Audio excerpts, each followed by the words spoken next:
बिस्मिल्लाहिर्रहमानिर्रहीम। देखिए, असल में वक्फ बोर्ड को समझने की ज़रूरत है कि मांग जो हो रही है वक्फ बोर्ड को देख के हो रही है कि जैसे वक्फ बोर्ड बनाए ऐसे सनातन बोर्ड बनाओ।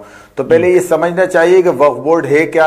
वक्फ बोर्ड मुसलमानों ने जो प्रॉपर्टीज वक्फ की हैं, जो दान में दी हैं, तो वो तो ऑलरेडी सिस्टम चल रहा है, आश्रमों में सिस्टम चल रहा है, मंदिरों के लिए जो दान दी हैं। अब उसका अगर आप बोर्ड बनाने की मांग कर रहे हैं तो मैं बिल्कुल तायद करता हूं, मैं बिल्कुल इनकार नहीं कर रहा।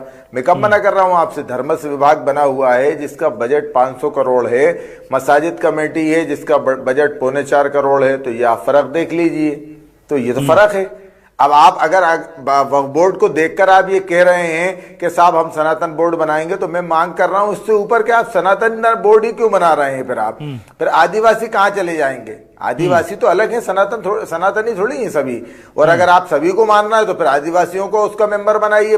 फिर या तो अगर आपको इस बात पे एतराज है कि साहब पिछड़ों को अलग अगर मैंने किया तो पिछड़ों को, दलितों को, आदिवासियों सबको एक बॉडी बनाइए, उसकी मेंबर बनाइए, फिर सभी को फायदा होना चाहिए। मुझे इस बात से बिल्कुल कतन फर्क नहीं पड़ता कि सनातन बोर्ड बन रहा है। मैं तो खुश होता हूं कि मेरा हिंदू भाई जो है अगर वो किसी चीज की मांग कर रहा है तो मैं तायद कर रहा हूं, आप बनाइए सनातन बोर्ड। और सनातन बोर्ड के अंदर अगर इफ्तिताह होगा, वो मुझे बुलाया जाएगा, इनॉग्रेशन होगा, तो मैं पहले आगे उसकी मुबारकबाद देता हूं, बहुत अच्छी बात है।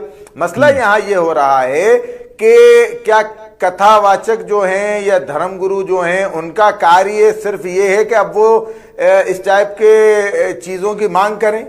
ये हमें सोचना पड़ेगा, इतिहास पढ़ना पड़ेगा। जिन